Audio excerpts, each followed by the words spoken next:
Hey, welcome back to the SBP Podcast Mobile Filmmaking. I'm your host, Susie Botello, in case you forgot, and you are listening to episode 172.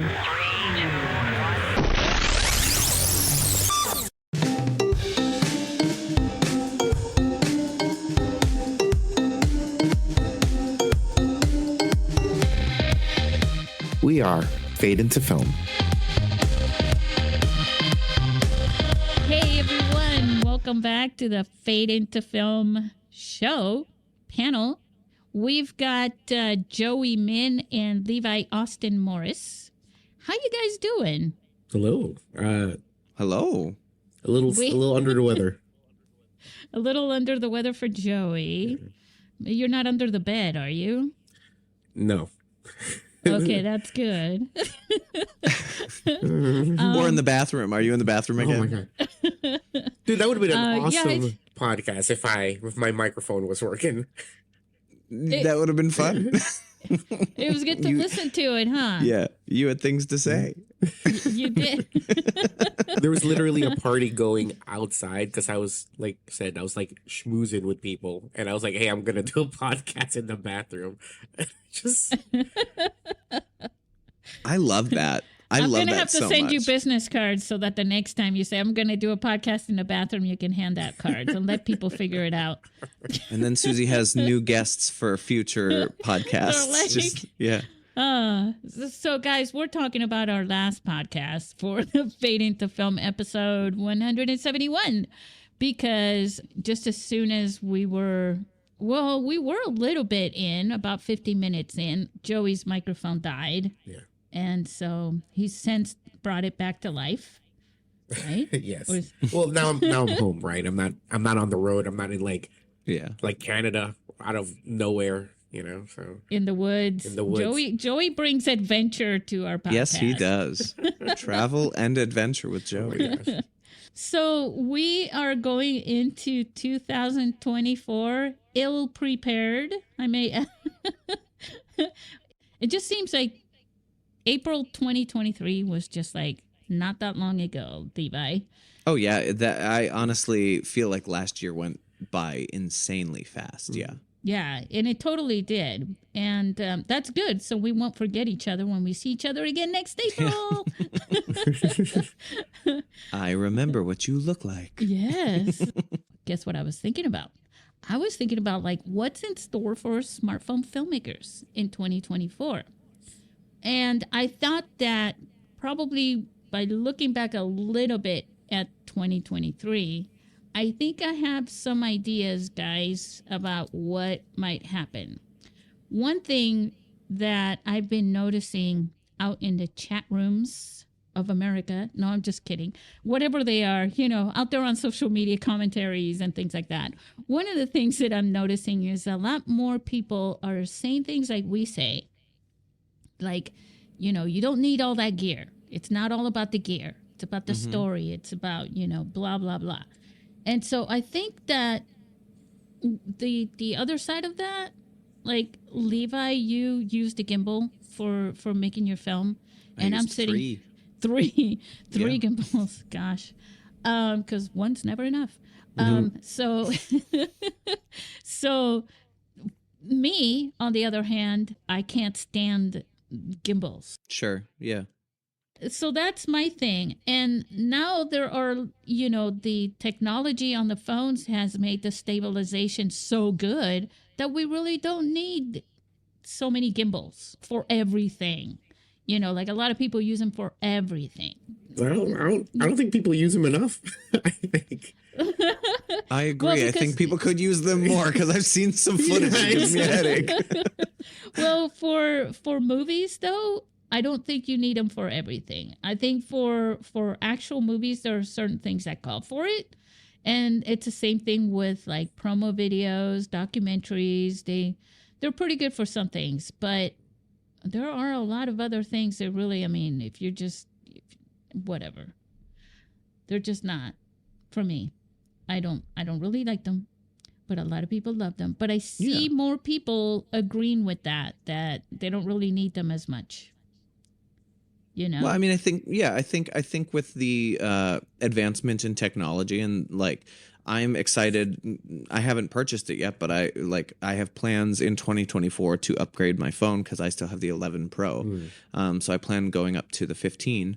Nice. And I'm excited to play with all of the new toys that I can, with that. But I do acknowledge that I think that the technology is improving. So some things, like case in point, I used Filmic Pro for filming paralysis, and I think that the Apple team has sort of made that app not as necessary because you have access to filming in log or filming a certain frame rate or just on the iPhone now, which is not something that we had the access to when I first started with the 4.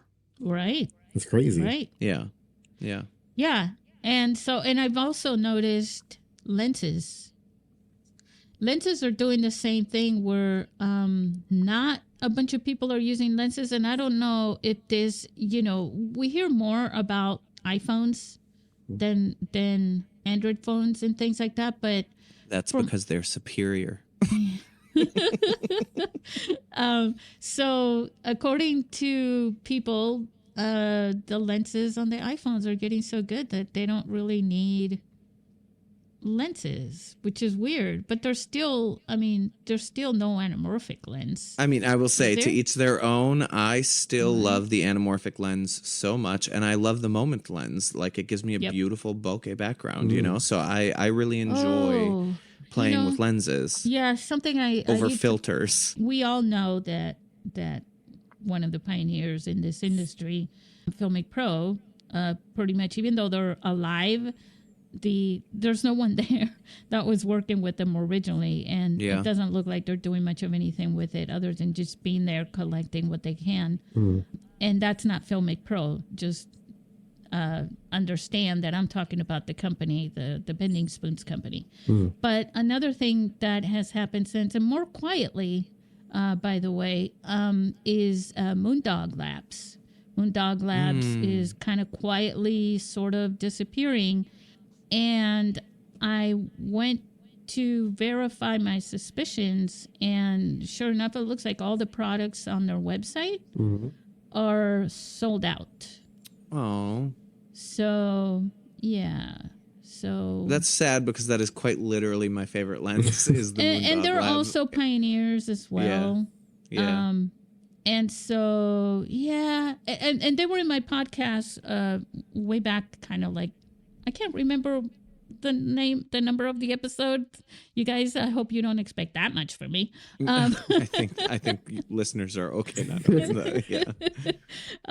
But yeah, maybe I'll put a link to it if I remember. I'll throw a link under in the notes. But basically, they started out. They were making their first anamorphic lens when Sean Baker reached out to them and told them he wanted one. And so they rushed him the first one, and they were invited to see Tangerine with them at Sundance. I mean, that's amazing. And that movie is still, I think, brilliant. So, it makes me sad because I think they are, like, they were, I just thought that movie was so brilliant. And I remember when I first started iPhone filmmaking, I had no money at all. And so I was like dreaming of the day that I'd be able to either afford the lens or win the lens, because I knew that your festival, I knew that was one of the prizes. When I first submitted my film in 2015, I was like, ooh, maybe I'll win that lens that I've been wanting for so long. In 2015. It was when in 2015 they weren't in our festival. There was another festival then. Somebody had that as their prize, and I Yeah. remember being like, I want that lens so badly. And then eventually I was able to purchase it and play with it, and it's literally my favorite lens. And then I won the last year, so I actually have 2 of them. And I happily took that lens again because I love it. So, yeah. So anyway, there you go. So that's that's how that happens. But they're in the podcast. I'll share the link to an interview that we did with both the co-founders and owners. Anyways, so that was kind of sad. But in regards to what is happening as the phones, I think, keep getting better. Are you guys ever on social media looking at all the ads for all the stabilizers and tripod things and weird contractions that there are out there? Are there anything differently for cases new? And or yeah, they're just all, there's just such a the world is inundated now. Yeah. With microphones and for smartphones. Don't ask me about the quality of them. Microphones and little light things and little tripod things and little case things that turn into transformers or whatever.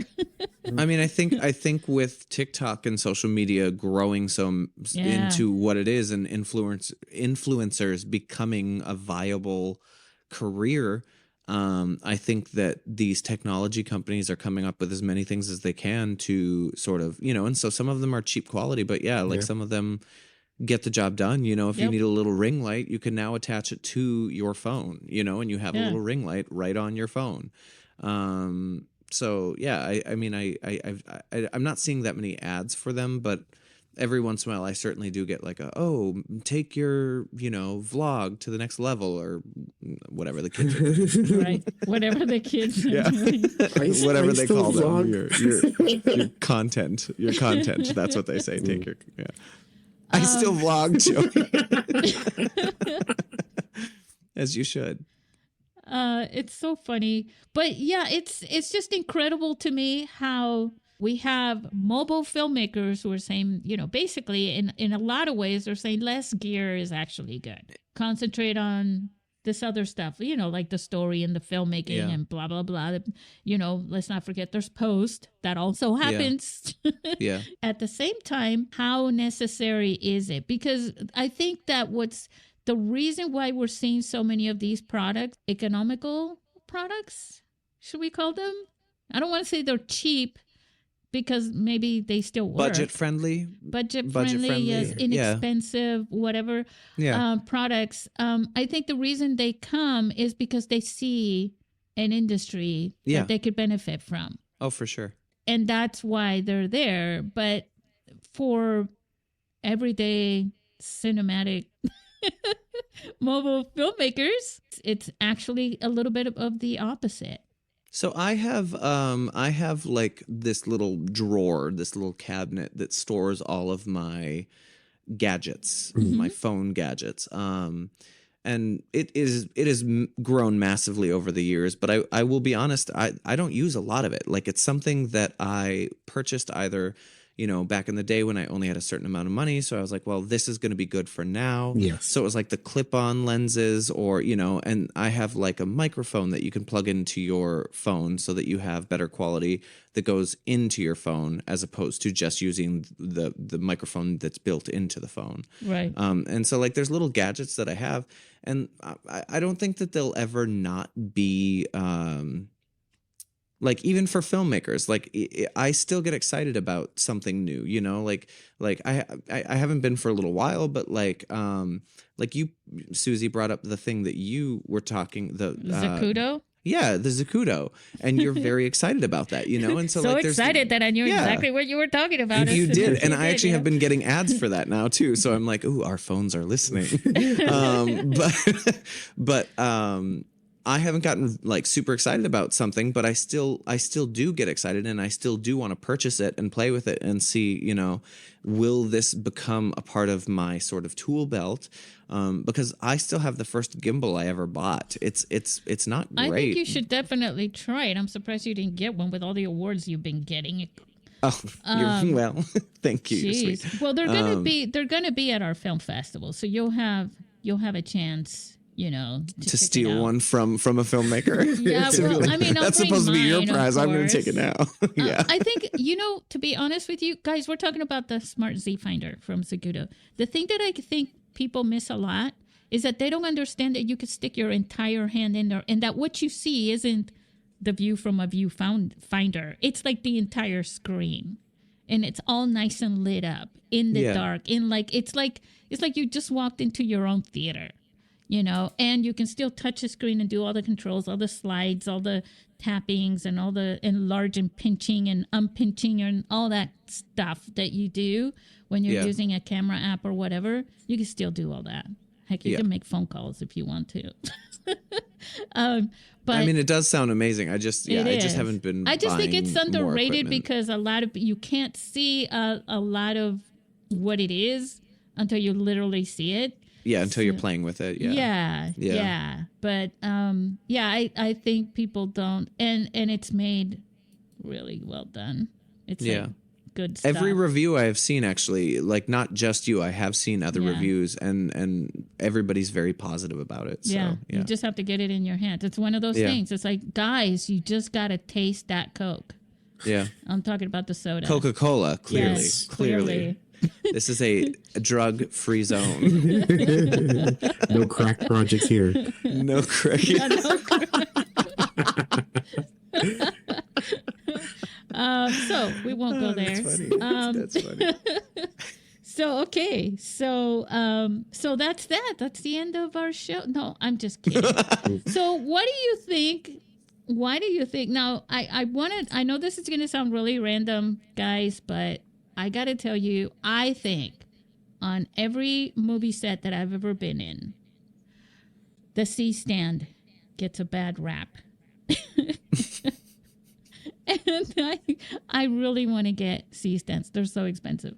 But I want to get They some. are stupid it's expensive. It's my next, like, it's always on my wish list and always like, somebody else won't have one, right? Yeah, it's not on my wish list because I have no space in my studio apartment for it. But it is. I mean, space. Honey, you get your own bed, C-stand. Oh, you see, I'll sleep on the couch. I mean, I feel like every filmmaker I've worked with, but granted, I come from an indie area, so I've not been on. Yeah, the indie filmmaker wants all the C-stands. I know. And usually can only afford to have one on set. An entire U-Haul truck full of C-stands. I remember there was an intern there, and he was like, "So what do we do?" And I'm like, "You're literally just standing there. Look at that truck full of C-stands. Let's go. Bring them out, set them up, put them over here. They'll be gone in 10 minutes." Yeah. Because people use them for everything. Yeah. Oh, for sure. Yeah. Yeah, they're very versatile. So I want to bring a C-stand. And speaking of being on set, okay, why do we insist? I know why we do. So you've heard of filmmakers having a backup plan? And Well, then we have a backup yes. plan to the backup plan? And then sometimes we need a backup to the backup plan that we backed up with another plan.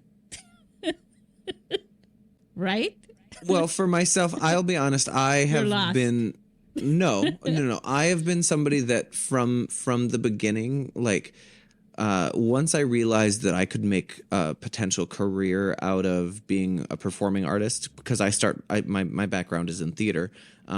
It was no other option for me. Like that was what I was going to do, and then I made the switch to film in 2011, and so I've never had a backup plan because I'm the ignorant guy that's like, I'm just going to do this, you know? Yeah. I'm the guy that's like, this is what my passion is. And so I don't care how it's going to happen, but it's going to happen.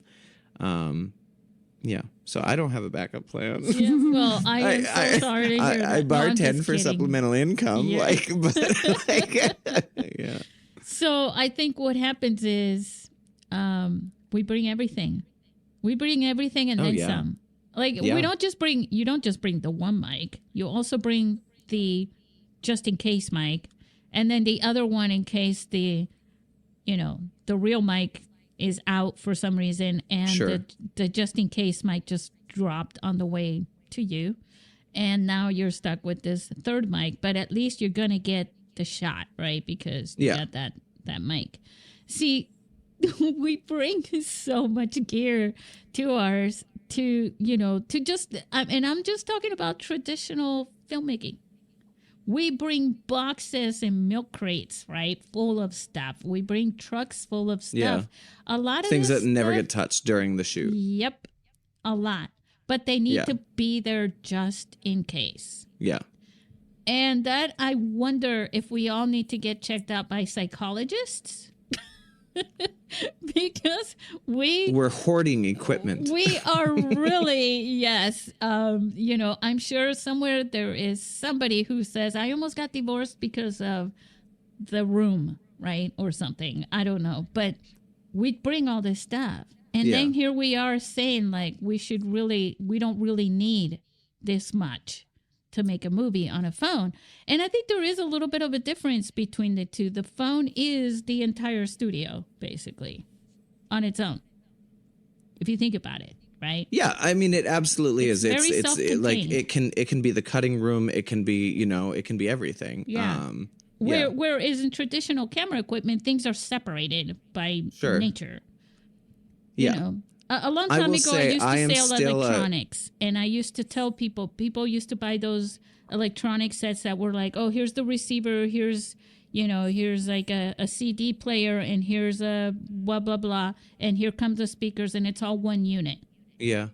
And I used to tell people, no, don't do that. Buy things separately because, you'll want the speakers from so-and-so. You'll want the Sure. receiver from so-and-so. These make the best, and you're stuck with all one brand if you do it the other way and you don't get the quality. But that's not the case with phones and camera equipment at this rate, because if we're comparing the two, first of all, we shouldn't be, back to back. Go ahead and say what you were going to say, because I think you're making my point too. Levi? I mean, I was going to say, I still continue to bring this stuff because I could, like when we shot Paralysis, we used an entire room to store and we had a box full of sound equipment and a box full of light equipment and a box full of, whatever. And so it was like, I recognize that the phone is absolutely moving forward in that way. That maybe less equipment is needed, but I still love to have it on set because I am that technology hoarder, Yeah. Yeah, and the other thing is, like, if your phone goes out, it's handy enough to get somebody else's phone. Yeah, 100%. Yeah. Most likely, Like, we even used the same two. model. Yeah. Yeah, You we know? used two for Paralysis, and they were different models, but we were Yeah. fine with that, Yeah, and I think the systems are getting easier. Yeah. As far as like in the older days, like you could really tell the difference between a Sony and a Sanyo, Sure. video camera or something. And you're trying to, develop continuity on a narrative film is really hard to do when you're using, Oh, yeah. changing up the format left and right. So, and some people can notice it. Joey, Yes. you're so quiet. We need to bring up something here. Well, no, That'll I really mean, get your I'm just like juices listening. flowing. Yeah, I know, but you did that last time. You had a good Well, I excuse. didn't have a microphone back then. Well, because I think though, even though, I mean, true, right? Like you don't really need a lot of equipment to tell a good story with the phone, right? But that's like when you have extra pieces of equipment, it's supposed to serve to tell your story better, right? Yeah. So that's really just. I'm still in It's that. like you have more colors, right? Yeah, more to colors, more techniques, more, that's why I don't think I don't like having gear. If you know how to use it, is not bad, right? Like I know Yeah, people yeah. swear by gear, but like, hey man, if your whole thing is just like, like if your whole thing is a gimbal because everything is like you're always sweeping like your shots all the time, like right? like Mhm. it's then I don't know, maybe okay, then it kind of loses its appeal, kind of thing, right? But Yeah. Yep. but sometimes you do need those cinematic movements, and Yeah. and I think a gimbal is a lot easier to just kind of have rather than just having a slider or a dolly, or whatever. So I'm a big gimbal guy, I'm a big gimbal guy. I think there is one guy who uses the gimbal unlike any other, and he's very artistic with it. Do you know who I'm talking about, Levi? No. He was in our film festival during the pandemic. Which film? He was a choreographer, Jamil Lawrence. Oh. Okay, I think I remember seeing a dancing film. I would have to see it again, but yeah. Yeah, he's I made mean, some. there's There was a film that we put it on Mobile Film Stories back then, and it is two guys on the beach mm, and a song. okay. And what he does with his he's also been on our podcast. He's a choreographer, and when Joey was just talking about the sweeping shots, he was talking about, you know, like on the Marvels, you know, that when they come down, you know, Yeah, the and they've got cameras like a come crane down or something. yeah, Yeah. shot, and they're all like draw, and they get situated, you know, Yeah. blah blah blah, that kind of stuff. That's the kind of stuff he's doing. Yeah. Those grandiose type movements with the camera that are like crane shots and stuff, and Oh, it's yeah. him dancing and following along with it and doing those movements. Incredible, incredible. You were talking about Tangerine. We were both talking about Tangerine earlier, and I remember watching that movie, and there was a shot that it like the camera starts up by the sign of the motel that they're at, and it looks like a crane shot, and then it slowly comes down, and it's walking behind the two lead characters as they're having a conversation. And I remember being amazed at how they did that. And I watched a behind the scenes, and I mean, Sean Crane said, or not Sean Crane, sorry, Sean Baker. Sean Baker. Sean Crane is somebody I went to college with. Hey, Sean. Sean Baker. Got a shout out. Yeah, just got a shout out. But Sean Baker said that they had, like, I think they had put it either on, it was either the end of a mop they had put, or And they a had ladder, put it on stepping ladder. Yeah, well, not even a step ladder, because it was a smooth, like, crane like movement that it was moving forward and the camera was coming down. But they had done it either on the tripod and just held the tripod as high as they could and then slowly lowered it, or they had put it on like a broom or a mop or something. I know they did something with a ladder, the V-type ladders that you Okay. get up on. Yeah. And I don't know exactly what they did after that, but I know that Yeah. had something to do with it. And But there's creative ways of Yes. getting shots like that, even with a phone. Yep. You know. Yeah. especially with the phone. I mean, especially like I Yeah. said before, when we shot Paralysis, the basement was so small. If we had a regular camera, we would not have been able to shoot in the basement. Look, I've seen videos from way when I first launched the festival that are of there was one where a guy and his kid tie a cell phone camera up on a balloon at their balcony, and they let it go. I think it was in New York. And then Okay. they let it go, and then they went all the way out to the park Wow. to find it. But I guess they left their GPS on. Sure, like But find it my went phone up, or something. yeah. But it went up pretty high. There's so many things you can do. There was a guy that Yeah. sent us a video a long time ago. I think let me not name him, because if I name some old school student from my day, I might be the wrong one. That's funny. But anyways, yeah, he tied he somehow stuck the phone on a train and then captured it as the train is moving along. Interesting, yeah. And then he also tied it up to the track as the train is moving over, which he had to really secure because that thing shakes yeah. as it's going through the track. There's all kinds of things. He did the same thing with a bicycle. Yeah. You know, there's so many things that you can do. Why bother with extra gear, guys? You can always just grab those broomsticks and No, you stop it right now, Susie. But it is funny. good though to have, and I think that's the main reason why we have it. It's like, well, what if, what if we need, or what if the occasion comes up? And that's where I've been with people and had some person, I'm just going to call him Joe. But Joe says, oh, you know what? If you want to get a shot like that, I got something that I haven't used that I know that will do it Sure. for us. Yeah. And everybody just starts drooling. Oh my God, what toy is Joe going to bring from his junk box? Yeah. You know?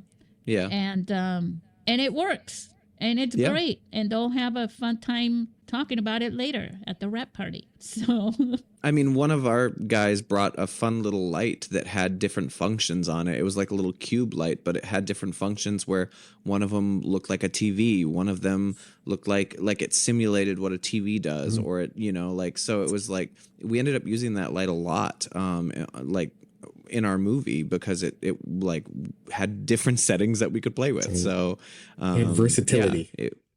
And versatility. Yeah. So some of the things, like without me going over everything that I've got, because I've got a closet full of stuff too that I've played around with throughout over the years and everything like that. I guess it doesn't hurt, but just know that these are the kinds of things that you're not going to carry around with you every day.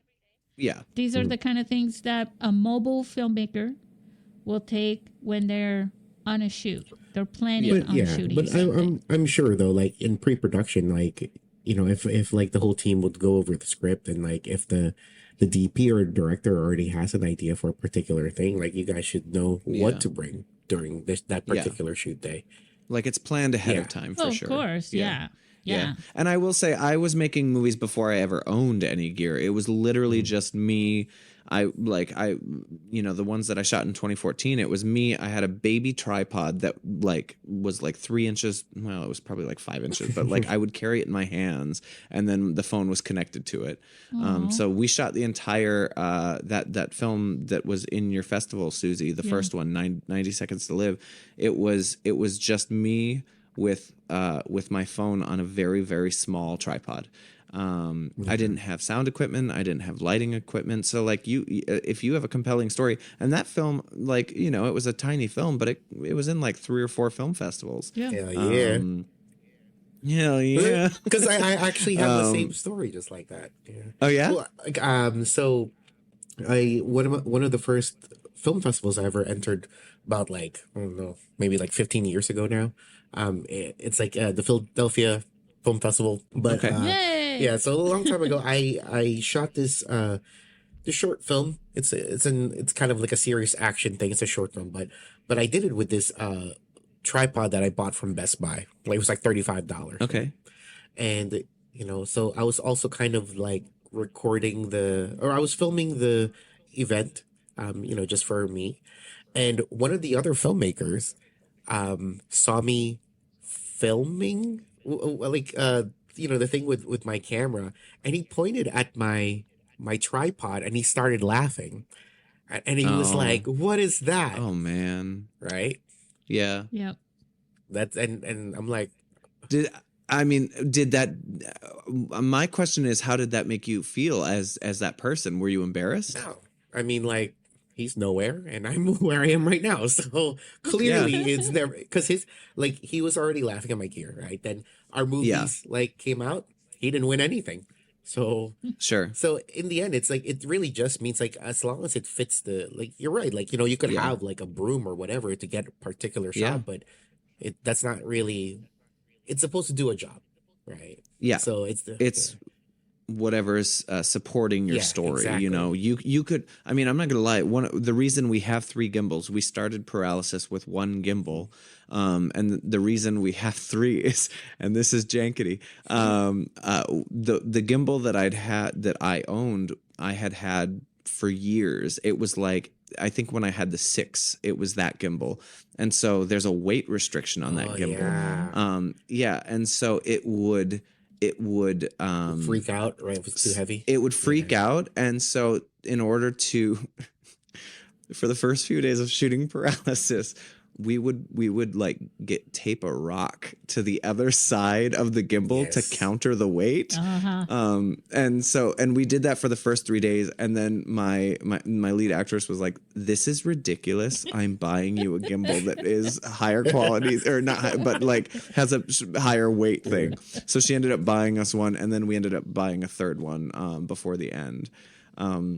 But yeah, for the first, I want to say 3 or 4 days, we only had that small gimbal, and we were countering it with taping a rock, and it worked. You can watch the shots, and you would never know that. Exactly. And so and that's like the thing. I think I love hearing about filmmakers. creative ways. Yeah. It's the what do you call it, like shitty rigs, right? Yeah. Shitty rigs. I love that concept because like we definitely do that, right? Like, especially Yeah. like certain ideas for certain shots. There's no apparatus that's built for like an idea that maybe something completely different that you thought of course, right? So I mean, yeah, I told the story where we did the Lazy Susan with the phone on it, and we just slowly rotated the Lazy Susan with the tripod on it, and that's how we got a shot in the film. So love hearing that type of shit. Yeah. There's so many ways that you can shoot so many different things. And I think what happens is like the smartphone, I mean, come on. It just is calling for like, play with me. Yeah. I could go anywhere. I could turn into anything. You could put me on a kid's toy and use me in a different way. I mean, the first film well, it's not the first film, but one of the first films that won in our film festival was Michael Corbell's Apple of My Eye, where he put it on his dad's model train, and then he also he used a crane shot. Basically, he was like in dolly shots, maybe not a crane shot, but for sure dolly shots, big tripods and everything like that, and put it on the track, for the dolly shots and stuff. And that little movie came out really good. Yeah, I mean, I also think that I feel like the phone, the joy of the phone that you don't really get with other cameras because of the size of it, it can really fit in nooks and crannies, and you can see the world in a perspective that you've never seen it before. Just that idea of putting it on a model train and taking that, like, you could literally tell a story, put a phone on a model train, have it go around it 4 times, and let the background story, like maybe it's a little boy who's watching it, and then like his family starts fighting in the background. Like that. It's basically, it's like a beautiful story you can tell there. It's a story about a grandfather who is in love with trains. Okay. And he's in front of a store, at the window. With his granddaughter, I guess, and she asks him. He's just gawking at it, and she's like, what are you thinking, Grandpa, or something? And he says, "Oh, I was just remembering a story, something to that regard. I'm so sorry, sure. Michael Corbell. I'm hacking your movie here." I'll throw a link to that one. Yeah. So the grandfather says, and that's a line that sticks with me, is like, "Let me tell you a story." And when he goes to tell that story, it's that train going for the ride, through this huge thing that he's got in his backyard. It was his father. The thing is, his father passed away not long after that. But he had that, the apple of my eye. It's a really neat story, and I would just tell people to listen to episode 100. That one I know. Because it was our 100th episode. It was a special. It was with Michael Corbell, and he actually even got to talk to Steve Jobs about that movie. Oh wow, that's cool. So that's very cool. Yeah. So anyways, things that you could do with the phone that you normally wouldn't do with a traditional camera, and why, maybe the gear could be different. It doesn't have to be like big bloated gear, filmmaking It can gear. be a rock. It can be a rock. It can be a train set. It can be rubber bands and, shoes, old shoes. Yeah. I don't know. But I still think a C-stand would come in handy. A C-stand would be so handy. So, do you guys have anything that you'd like to say that you would think that would be some kind of a change or maybe an evolutionary movement of sorts for the mobile filmmaking community? Yeah, I mean that one too, right? So with the advent of phones, right? Obviously, and how everybody's kind of using it now as a, it's a new screen that is part of, everybody's or most people's lives now, right? Like the concept of vertical cinema. Like I know that, some people are against it. Some people are like, they have their thoughts about it. I guess I'm just asking people here, like, what their thoughts about it, right? Trash. No, I'm kidding. I think I'll let Levi take this one. Sure. I mean, I think my issue with it is I do feel like it would end up being a little bit of a gimmick. And for me, I think if we're talking about, let's use these tools in a way that is propelling the story forward, or that is, useful in that way.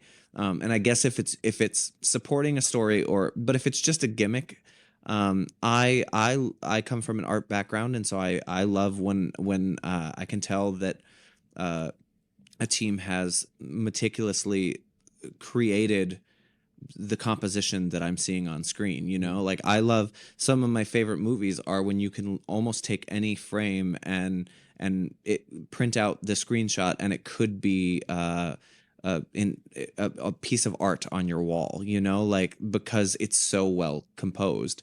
And I feel like there's just so much black space on the left and the right when you shoot vertical, that it just really takes away from the cinematic experience, unless it was used in a creative way that supported the story, know. Well, actually, that's actually a funny thing that you say. You feel like there's a lot of black space on the sides for vertical filmmaking, not like the top or bottom.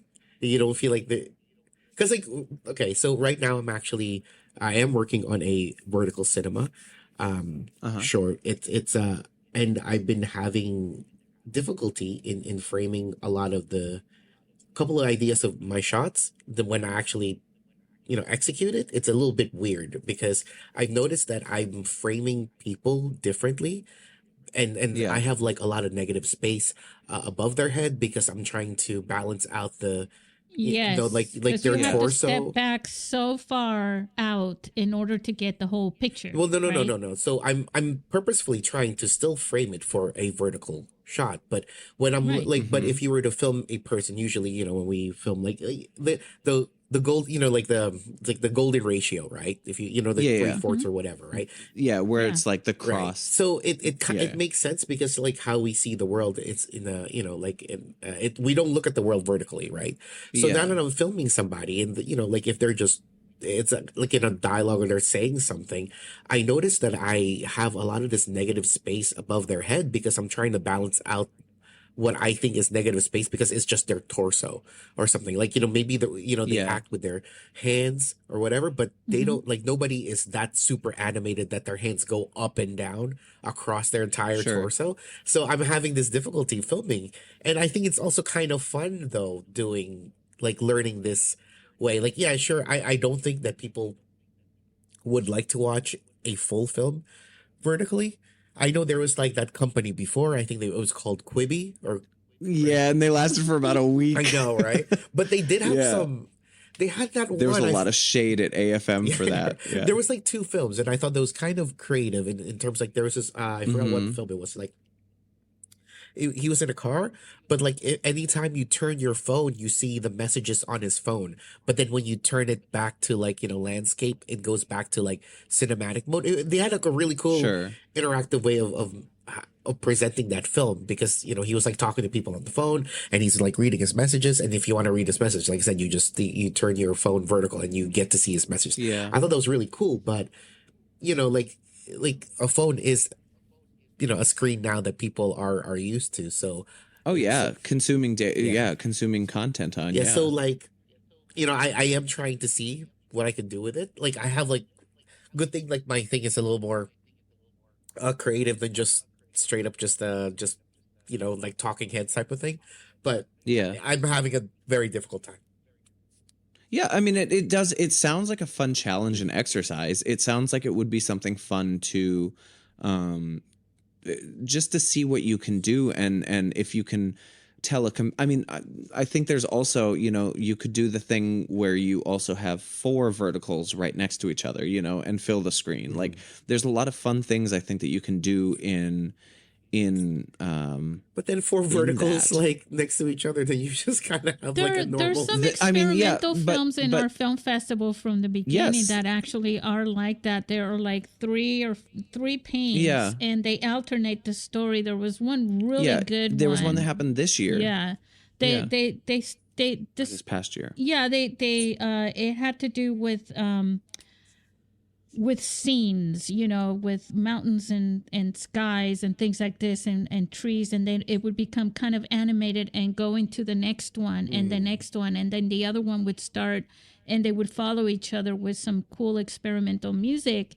And those, you could see them still on a 16:9 screen, but they were Yeah. three Vertical. Yeah. images, screens basically.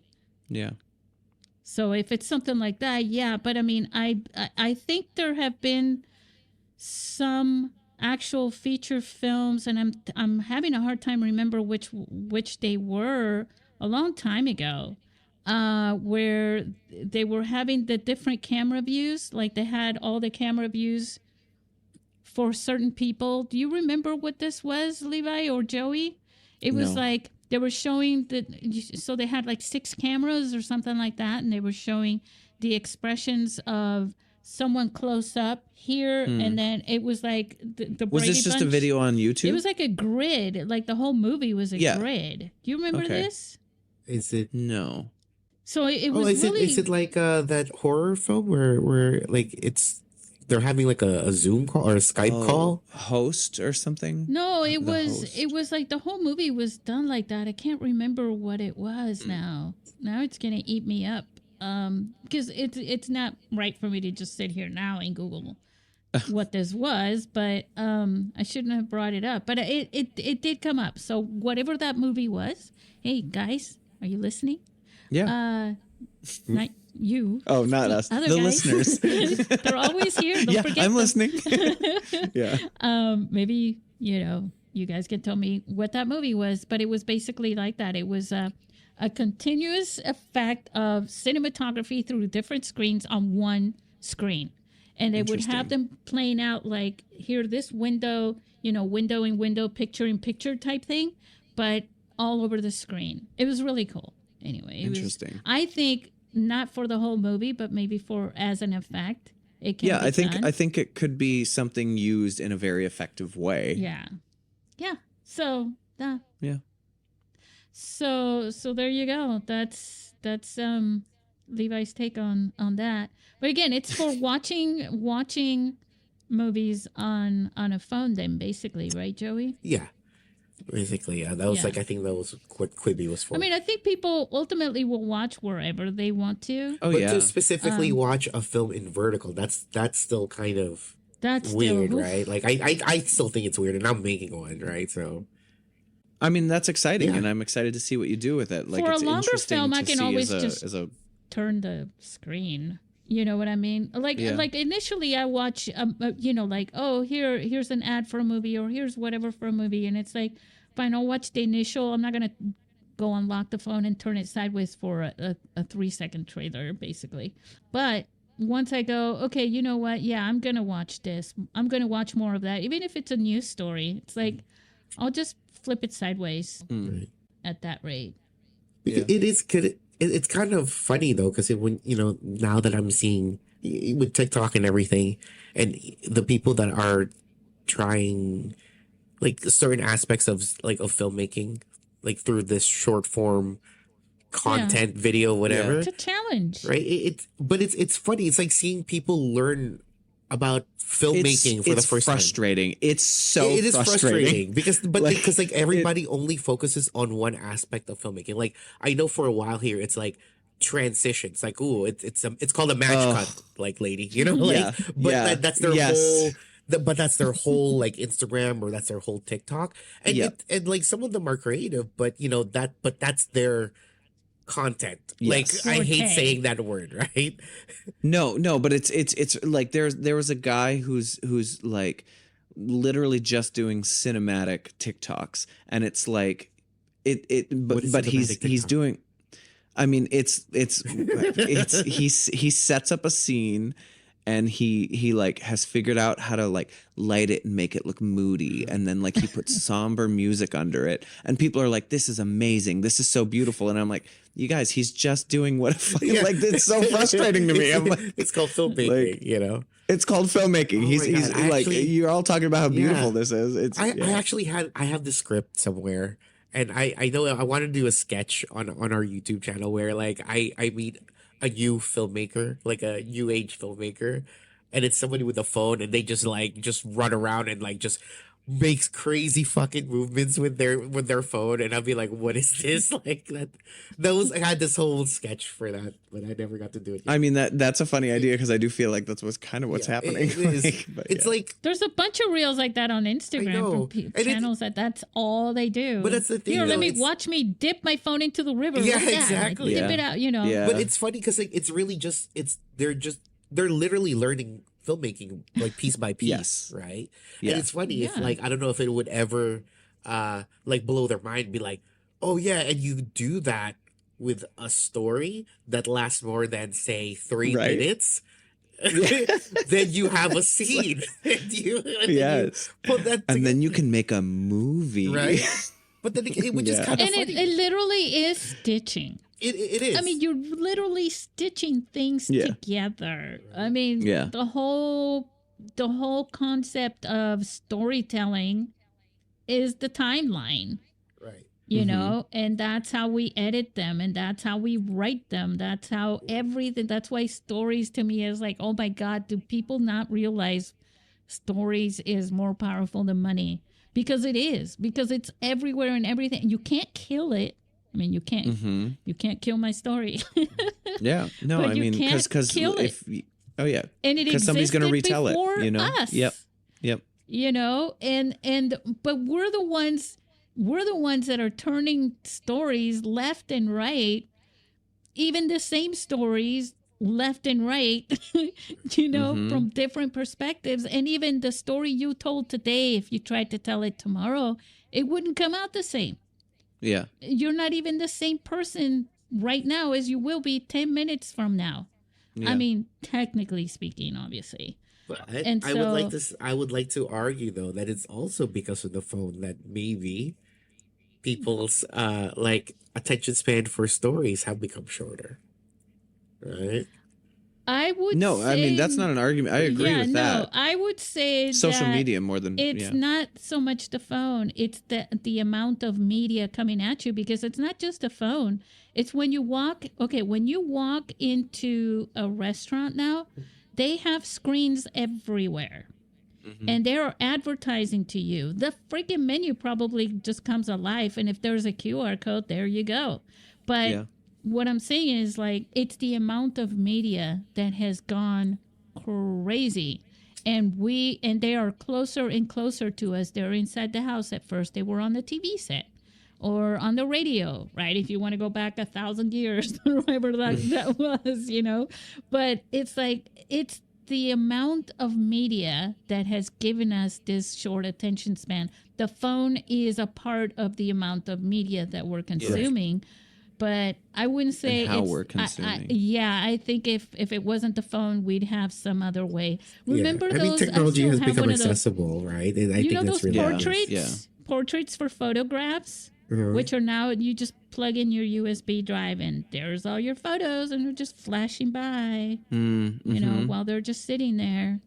Don't even go through a photo album. I haven't touched a photo album in forever. They're all on my phone, you know. I actually just printed out a lot of the photos on my phone, and I've turned one of the walls in my Aw. apartment into sort of like a gallery. So Is it all from our film festival? No, I'm just kidding. sadly, the film festival is not actually on the wall. It's Damn it, we didn't make it. But yeah, I think it's a lot of the media that we're consuming, and at the same time, it feels like in many ways the media itself is telling us about how ignorant people are at consuming media. I mean, You know? I have like a crazy conspiracy theory for that, but I'm not gonna share it on here because I'm gonna look crazy. But yeah. Oh, Well, now you're I'm gonna just gonna message you tease on us? Instagram. And, yeah, I don't think I should say it on here. He doesn't have to. You don't have to pressure him. Well, but At least I'll just say put a that. hole in the story of this episode Right. and just leave it It's a there. catching cliffhanger. the It's a breeze. cliffhanger, Susie. It's a cliffhanger. I think the making technology so accessible, Mhm. definitely like we as like there's people that can Well, find ways to cheapen it, right? And that's the same thing when like before when digital video came out, and there are a lot more filmmakers that could learn because now it's accessible. Mhm. It's now it's like on a like a larger degree with phones now everybody could make a movie. People could just have a very simple just they could just set up a camera and just stare at themselves for an hour, and like that's a Yeah. film because Yeah, I because I say Yeah. so. Because because I created it. Because it's content. Because it's Yeah, don't 'cause- mess with my artist Yeah. sense of self-being or yeah, whatever. yeah. and that's I think that's a Yeah. topic for another for another episode. I think. Yeah. I think 2024, I mean, I don't know, for mobile filmmakers, and it's hard to stay on this, but like for mobile filmmakers, I think for one thing that's happened over the last 4 years or so is more feature films. More people are starting to make feature films. And there's also, at the same time, generally, there is more, I think, of a, how would you call it, appreciation for short films than there were a few years ago. And do you guys notice that too? I mean, I think in the film festival sort of world, I see that. I see a lot of appreciation for short films in the film festival world, but I do think it's still very hard to. I mean, it's impossible to make a career out of short Oh, yeah. films. Oh, yeah. It's and so like. Well, some would say it's hard to make a career in film anyways. I mean, it is. Yeah. But I do think that I think there is an appreciation. I think YouTube has made these things accessible to us. So I think a lot of people do end up finding short films on YouTube and spending 15, 20 minutes watching a short film. And me, I find it harder to look at anything on YouTube anymore that's even 5 minutes because of the ads. It's just gotten too, The ads are so too frustrating. offensive Yeah. now. Yeah. I mean, that's on every social media platform, though. Yeah, Amazon's going to bring ads. I'm like, okay, so then I'll just go check out Tubi. Yeah. Yeah. I love Tubi. It's I free. do. But Yeah, Tubi is amazing. I Yep. do love Tubi. We're on there. And, We're on there with yeah. our stupid film. So yeah, I mean, I also hope that mobile filmmakers will continue to unite and form things together that will benefit each other more, especially in the world of streaming and distribution. I think I touched a little bit about this, about what you can do. And I think the strikes had just started. So a lot of people were thinking about, we can't make money off the streamers. Well, no, because they're the ones holding the bag. What I'm saying is that there's a way that, and maybe we should talk about that someday on a whole other episode, about empowering yourselves with your films by forming communities with filmmakers, where you could do the same thing and form your own streaming networks. And maybe, bring in some short films, not just feature films, into the mix, because all the other streamers for the most part are showing, like Amazon, Tubi, all of those, it's all feature films. I mean, yes, I do think this is a topic for another day, but it is something that even when I went to AFM, it was something that came up in one of the conferences where people were asking about why short films are not on the streaming services.